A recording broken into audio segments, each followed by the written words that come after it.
Довоевались. В течение 80 лет после окончания Великой Отечественной войны никто и никогда не стрелял по Санкт-Петербургу. Долгий мир продолжался при всех послевоенных генсеках, и никакая война не посещала северную столицу и в лихие 90-е. В недавнем прошлом Петербург был одним из самых интегрированных в Европу городов России, сильно обгоняя в этом Москву. Петербуржцы ездили в соседнюю Финляндию просто за покупками. На скором поезде или на автобусе. В 2018 году даже была акция. Финские магазины сами оплачивали поездку на автобусе, если покупатель приобретет товаров на 50 евро. При несоблюдении этого условия с пассажира брали 500 рублей. А вот новости из апреля 2019-го. Крупная авиакомпания Air France предлагает слетать из Питера в Париж и обратно за 12 400 рублей. А это даже не лоукостер. Билеты лоукостеров до главных европейских столиц были в несколько раз дешевле. Вне сезон можно было слетать в Лондон за 1500. В том же 2019 году я вел в Петербурге избирательную кампанию «Яблоко». Мы тогда смогли избрать 99 муниципальных депутатов. Главные темы того времени – допуск оппозиционных кандидатов, защита памятников архитектуры и озеленение города. 5 лет назад, в июле 21-го, в Питере прошел четвертьфинал чемпионата Европы по футболу Испания-Швейцария.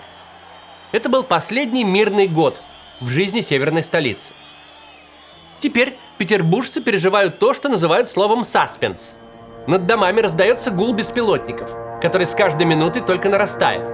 Непонятно, когда и где произойдет взрыв. Сегодня рано утром в Санкт-Петербурге был атакован склад Wildberries. В крышу логистического комплекса влетели сразу несколько украинских беспилотников.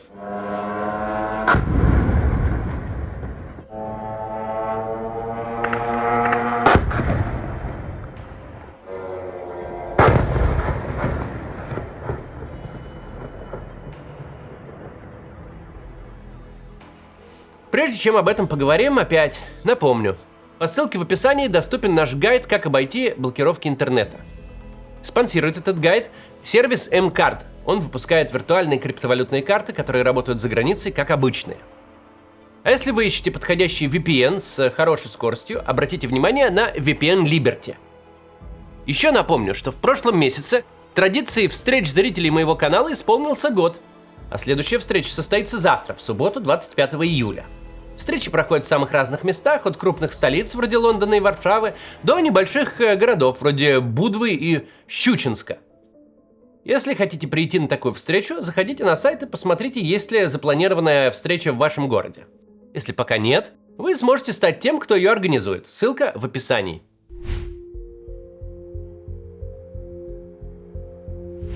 Вернемся к ударам по Wildberries в Санкт-Петербурге.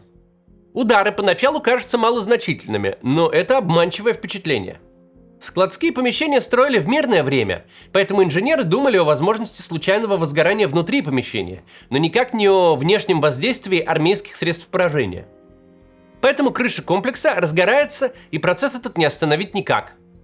Вскоре дым становится видно почти из любой части города. В самом центре, напротив Медного всадника и Исаакиевского собора, оператор отворачивает городскую камеру, чтобы гигантский столб дыма не попадал в кадр. Это далеко не единственная атака по России. Даже не единственная, которая видна из Петербурга. В черте города под ударом оказались сразу 2 объекта, плюс еще один в области. Также эвакуирован персонал сортировочного центра Wildberries в Симферополе. А в Кирове ракета прилетела по машиностроительному заводу «Авиатек». Там начался пожар. Не менее 6 человек там погибли. На фоне всех этих событий можно дать очевидный и неутешительный прогноз. Война будет все больше распространяться на территорию России. Гражданские и военные объекты продолжат гореть. Пока остальная страна горит, в государственных медиа царит праздник. Вот заголовок с сайта Первого канала. Бойцы группировки «Центр» освободили Белицкое. Троекратное ура. Название группировки российских войск мог бы оценить Владимир Высоцкий, автор песни «По выжженной равнине, за метром метр, идут по Украине солдаты группы «Центр». В той песне есть буквально строки, которые описывают происходящее. «А перед нами все цветет, за нами все горит». В недавнем прошлом Белицкое – маленький шахтерский городок на 8 тысяч жителей, настоящий город-сад с цветниками и клумбами. Но к концу 25 года российской армии удалось превратить его в обугленные руины. которые теперь, по заявлению группировки «Центр», присоединены к России.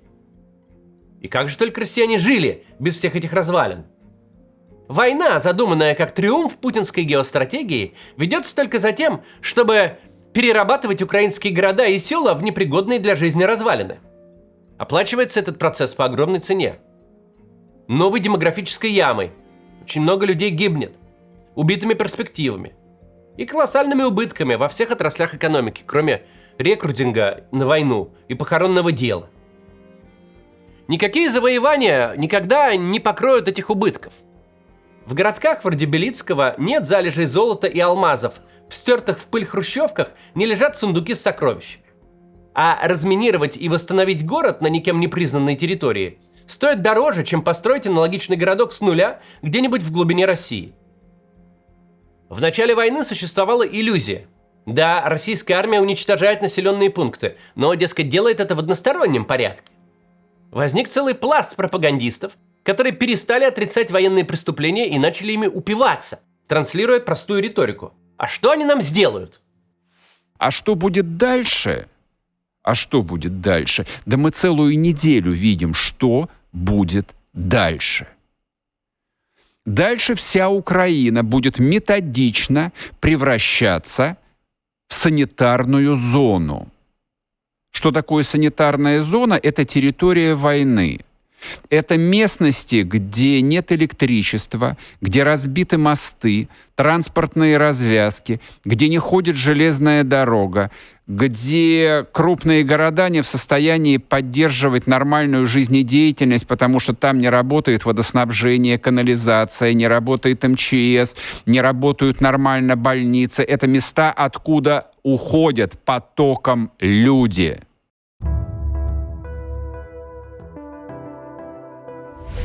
Владимир Путин носит звание полковника.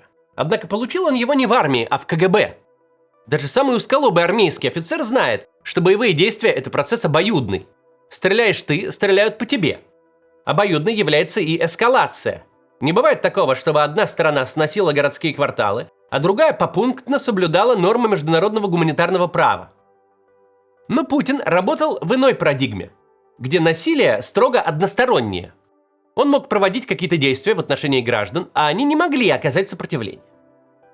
В 2010 году бывший диссидент Юлий Рыбаков опубликовал в своей книге снимок, который подписал так: «В. Путин курирует захват лидера Демократического союза Валерия Терехова. Казанский собор, 1989 год».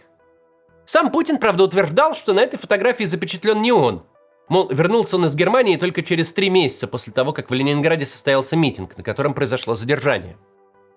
Так или иначе, речь тут не о конкретной фотографии, а о специфическом восприятии реальности, которую эта фотография демонстрирует. 5-й год идет жестокая война между двумя крупнейшими государствами на европейском континенте. И каждый раз, как в первый раз, Путин с выражением оскорбленной чести и удивленной невинности открывает для себя базовый закон военного дела. Если ты против кого-то воюешь, этот кто-то воюет против тебя. Если бы на рубеже веков история пошла другим путем, 73-летний пенсионер Владимир Путин мог бы полезть с кулаками к соседу по дачному участку. И также с удивлением обнаружить, что сосед не подставляет другую щеку, а с размаху бьет в ответ. И не по спортивным правилам дзюдо, а как умеет. Но в нашем случае Путин полез к соседу, находясь на должности главы государства, и подставляет он не себя лично, а десятки миллионов россиян, которым нет никакого дела до захвата 8-тысячного городка Белицкое. Его руины подавляющему числу россиян не нужны.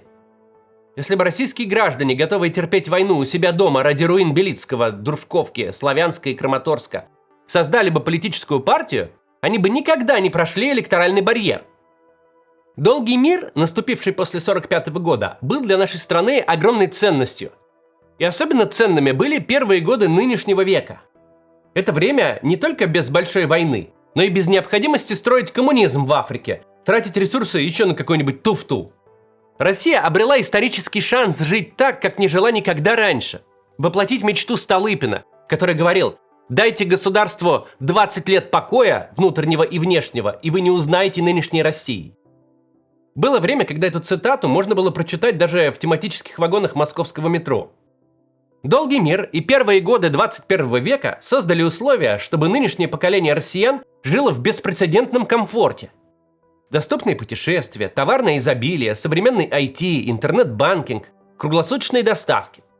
И те самые маркетплейсы. Задел был такой, что даже 14 год с аннексией Крыма не сбил страну с ее курса. Другое дело – большая война. Не локальный конфликт, а полномасштабное столкновение с миллионными армиями. Это событие, которое невозможно не замечать. Оно просто не оставляет возможности жить как прежде. Война за считанные годы обнуляет результаты целых десятилетий. Ломает жизнь поколений. Ничего иного большая война в нынешнем веке принести не может. В завершение сегодня давайте послушаем Юрия Шевчука. У ДДТ вышел позавчера новый клип. Клип довольно необычный, песня называется «Херь». Посмотрим и до завтра.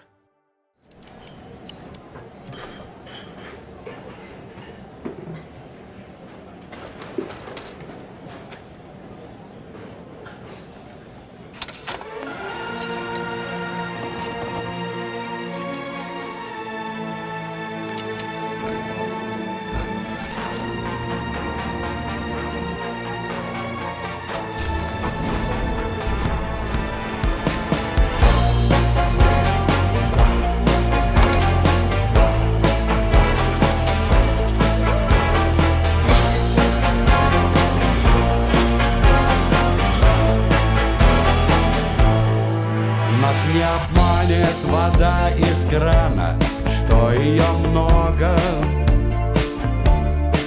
Ночь похмелья для рок-ветерана — это дорога. С неба упала на землю дыра, мозг на таблетках дожил до утра. Съел в дальнозорких глазах сны о нимфетках.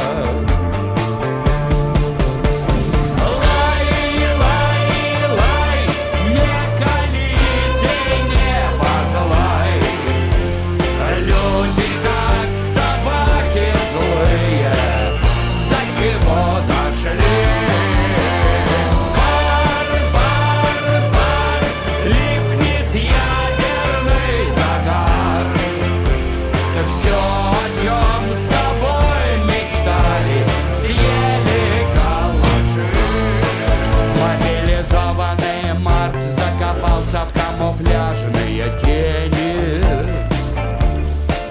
лижут тени, как тирамису, на желбы и колени. Рост империи стоит большого труда. Для кого-то мой ужин, для кого-то беда. Было сладко внутри, стала зябко, игулка снаружи.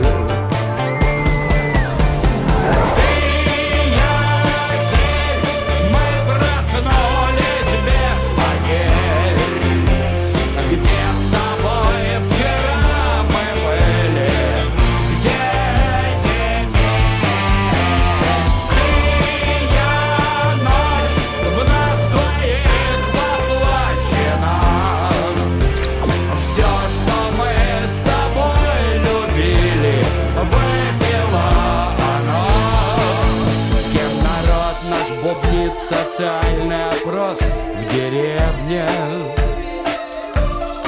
Сам собой отвечаю, генофон прячет в бане и сене.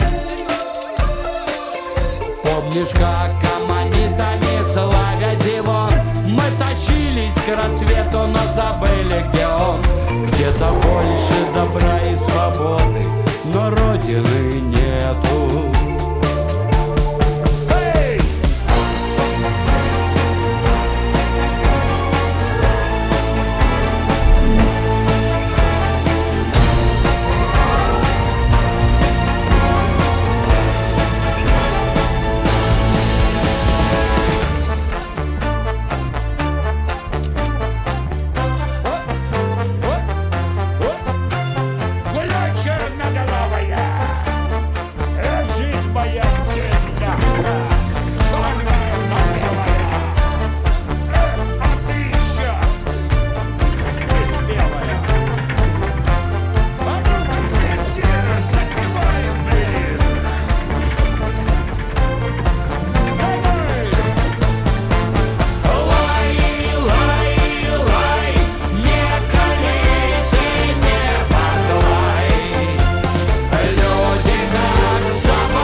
tu pañuelo pasean los